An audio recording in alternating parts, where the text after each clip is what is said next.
Hello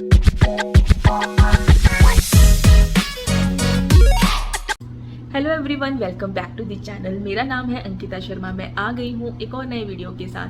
आज बात करने वाली हूँ मैरिज रजिस्ट्रेशन को लेके। थोड़ा सा ब्रीफली आपको थोड़ा सा प्रोसेस बताऊंगी मैरिज को रजिस्टर करने का, और इसके अलावा कैसे जो है वो प्रोसेस चलता है हिंदू मैरिज एक्ट में और स्पेशल मैरिज एक्ट में, इसके बारे में बात करेंगे। तो चलिए वीडियो को शुरू करती हूँ। आप सबको पता है कि जो मैरिज सर्टिफिकेट है एक मैंडेटरी डॉक्यूमेंट है। बहुत सारे ऐसे सिचुएशंस आती हैं जहाँ पे आप लोगों से जो है वो आपका मैरिज सर्टिफिकेट मांगा जाता है, जैसे कि पासपोर्ट बनवाना है या फिर कहीं पे रजिस्ट्रेशन करवानी है कुछ एज ए कपल, या फिर वीज़ा फाइलिंग के लिए। हर जगह पे आपका मैरिज सर्टिफिकेट होना बहुत ज़रूरी है, एक मैंडेटरी डॉक्यूमेंट है। और इसके अलावा उसकी वैलिडिटी तभी है जब वो रजिस्टर होगा। सुप्रीम कोर्ट ने 2006 के बाद हर शादी को रजिस्टर होना मैंडेटरी कर दिया था। अगर वो शादी रजिस्टर्ड नहीं होगी तो कल को अगर कोई केस भी फाइल करना होगा तो आपकी शादी को जो है वो लीगली वैलिडेशन नहीं मिलती है। इसलिए आपकी शादी का रजिस्टर होना बहुत ज़रूरी है। तो आपको मैं बता दूं कि आपके पास दो वेज हैं अपनी शादी को रजिस्टर करने के। एक है हमारा हिंदू मैरिज एक्ट, दूसरा है स्पेशल मैरिज एक्ट। अब आपको कैसे पता चलेगा कि आपको अपनी शादी हिंदू मैरिज एक्ट के अंडर रजिस्टर करवानी है या फिर स्पेशल मैरिज एक्ट के अंडर रजिस्टर करवानी है? उसका सीधा सा मतलब यही है कि हिंदू मैरिज एक्ट जो डील करता है वो करता है उन शादियों को जो होती हैं हिंदुओं के बीच में, बुद्धिस्ट के बीच में, जैन के बीच में या फिर सिख के बीच में। मतलब कि दोनों लड़का या फिर लड़की दोनों जो है वो इनमें से किसी एक रिलीजन से बिलोंग करते हैं, तो वो लोगों की शादी जो रजिस्टर होती है वो होती है हिंदू मैरिज एक्ट के अंडर। इसके अलावा कोई ऐसा पर्सन जो है वो किसी रिलीजन को अगर फॉलो ही नहीं करता है तो उसको भी एज ए हिंदू मान के उसकी शादी भी जो है हिंदू मैरिज एक्ट के अंडर ही रजिस्टर की जाती है। मतलब कि वो किसी स्पेसिफिक रिलीजन को जो है वो फॉलो नहीं करता है, लेकिन जब मैरिज को रजिस्टर उसने करवाना है तो उसकी हिंदू मैरिज एक्ट के अंडर शादी जो है वो रजिस्टर हो सकती है। अगर जिस लड़का या लड़की से वो शादी करना चाहता है वो भी किसी रिलीजन को फॉलो नहीं करते हैं, या फिर जो हिंदू है,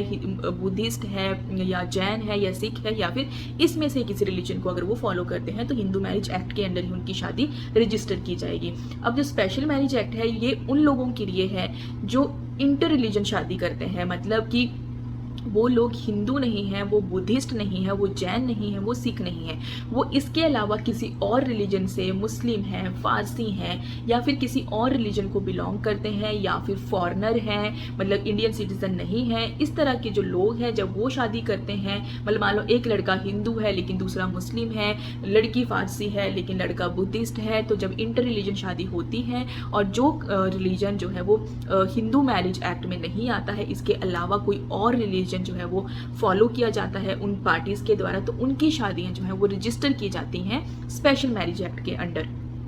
अब आपको बता दूं कि हिंदू मैरिज एक्ट में शादी रजिस्टर करना सिंपल है कि आप लोगों ने अगर शादी कर ली है तो आप सिंपली अपने सारे डॉक्यूमेंट्स लेके, शादी का प्रूफ लेके, विटनेस लेके सीधा जो है वो रजिस्ट्रार को विजिट करोगे अपने सारे डॉक्यूमेंट्स ले जाके, और जो है वो अप्लाई करोगे अपने मैरिज सर्टिफिकेट के लिए, जो कि बहुत सिंपल प्रोसेस है। और अप्लाई करने के बाद बहुत जल्दी आपको आपका जो सर्टिफिकेट है, मैरिज सर्टिफिकेट, वो मिल जाता है। बात करती हूँ स्पेशल मैरिज एक्ट में। जब आप अपनी शादी रजिस्टर करवाते हैं तो उसके लिए एक स्पेसिफिक प्रोसेस है जो फॉलो करना पड़ता है, जिसको गो थ्रू करना ही पड़ता है, तभी आपको मैरिज सर्टिफिकेट जो है वो मिलता है। और वो प्रोसेस है जब जैसे ही आप अप्लाई करते हो अपने मैरिज सर्टिफिकेट के लिए या फिर आप शादी करने के लिए जाते हो स्पेशल मैरिज एक्ट के अंडर, तो उसमें क्या होता है 30 डेज का नोटिस पीरियड जो है वो देना पड़ता है। 30 डेज का नोटिस पीरियड रजिस्ट्रार के ऑफिस के बाहर भी लगाया जाता है, एक जो है वो न्यूज़पेपर में भी जाता है नोटिस, और आपके एरिया में चाहे वो पंचायत है या फिर आपके एरिया का मैरिज ऑफिसर है, डीसी है, सब जगह पे जो है वो एक नोटिस जाता है कि ये पार्टीज हैं, उनकी डिटेल्स जाती हैं, उनका पूरा रिलीजन किसको वो फॉलो करते हैं, उनकी पूरी डिटेल के साथ, पेरेंट्स का नाम, साथ में एड्रेस, सब कुछ जो है वो मेंशन करके एक नोटिस दिया जाता है कि ये पार्टीज हैं, ये आपस में शादी करना चाहती हैं। अगर किसी को ऑब्जेक्शन है तो वो 30 डेज के अंदर अंदर ऑब्जेक्शन रेज कर सकता है। अब 30 डेज में या तो ऑब्जेक्शन आएगा या फिर नहीं आएगा। अगर ऑब्जेक्शन आता है तो पहले उस ऑब्जेक्शन को रिजॉल्व किया जाएगा। उनको बताया जाएगा कि अगर पार्टीज जो है वो कैपेबल हैं, मतलब उनकी एज भी है, वो एलिजिबल है शादी करने के लिए, तो रोक टोक नहीं होगी। बस जिन्होंने ऑब्जेक्शन रेज किया है उनको जो है वो सेटिस्फाई किया जाएगा उसके अंडर। और अगर ऑब्जेक्शन नहीं आता है तो आफ्टर 30 डेज जो है वो शादी को रजिस्टर करके आपको आपका मैरिज सर्टिफिकेट मिल जाता है। इसके अलावा कोर्ट मैरिज जब होती है तो कोर्ट मैरिज अगर वो हिंदू, बुद्धिस्ट, जैन, सिख इनके बीच में हो रही है तो शादी तो उनकी रजिस्टर की जाएगी हिंदू मैरिज एक्ट के अंडर। लेकिन उनको भी ये प्रोसेस जो 30 डेज़ वाला पीरियड है वो फॉलो करना पड़ेगा, क्योंकि जब आप कोर्ट मैरिज करते हो तो उसमें भी जो है वो आपको 30 डेज़ का नोटिस पीरियड आपके एरिया में भी जाएगा, पब्लिक न्यूज़ भी जाएगी, साथ में जो ऑफिस है रजिस्ट्रार का जहाँ शादी आपको करनी है वहाँ भी नोटिस पीरियड रहेगा 30 डेज़ के लिए कि अगर किसी को ऑब्जेक्शन तो वो रेज़ कर सकता है। वो जो रेज़ किया वो ऑब्जेक्शन है उसको रिजॉल्व करने के बाद ही आपको आपकी शादी की डेट दी जाती है, जिस दिन आप दोनों पार्टीज़ वहाँ प्रेजेंट होके अपनी शादी को रजिस्टर करते हो और आपको मैरिज सर्टिफिकेट दिया जाता है। तो कोर्ट मैरिज के केस में चाहे वो स्पेशल मैरिज एक्ट के अंडर आपकी शादी रजिस्टर होनी है या फिर अगर आप एंटी रिलीजन कर रहे हो तो चाहे वो आपकी स्पेशल मैरिज एक्ट के अंडर आपकी शादी रजिस्टर होनी है, उसमें 30 डेज़ का नोटिस पीरियड हमेशा रहता ही है। तो ये हुआ प्रोसेस कि जब आप अगर आपने शादी कर ली है तो आप सिर्फ उसको रजिस्टर कराओगे हिंदू मैरिज एक्ट के अंडर। लेकिन अगर आपने शादी अभी मतलब करनी है, आपने कोर्ट मैरिज करनी है या फिर आपने किसी रिलीजन को फॉलो कर लिया है, उसके अकॉर्डिंग शादी कर ली है, रिचुअल्स को फॉलो कर लिया है और वो किसी पंडित ने या फिर जैसे मुस्लिम्स में शादी होती है उनका एक अलग डॉक्यूमेंट बनता है, तो वो डॉक्यूमेंट या फिर फारसीज में एक डॉक्यूमेंट बनता है, उस डॉक्यूमेंट को प्रेजेंट करना है, उसके अकॉर्डिंग जो है वो अपनी शादी को रजिस्टर करवाना है।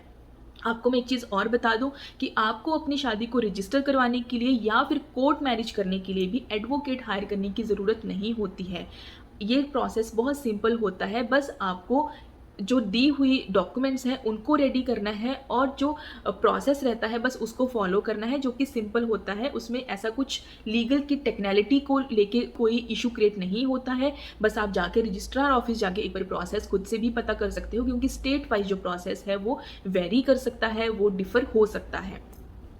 इसके अलावा अगर 30 डेज़ के बाद सारी कंडीशंस को फुलफ़िल करने के बाद भी आपके जो ऑब्जेक्शंस हैं उनको रिज़ॉल्व करने के बाद भी अगर रजिस्ट्रार आपकी शादी को रजिस्टर करने से मना कर देता है, तब आपके पास अपील का प्रोविज़न भी होता है। आप विदिन 30 डेज़ जो है वो डिस्ट्रिक्ट कोर्ट में अपने मैरिज सर्टिफिकेट के लिए या शादी की रजिस्ट्रेशन के लिए अपील फाइल कर सकते हो।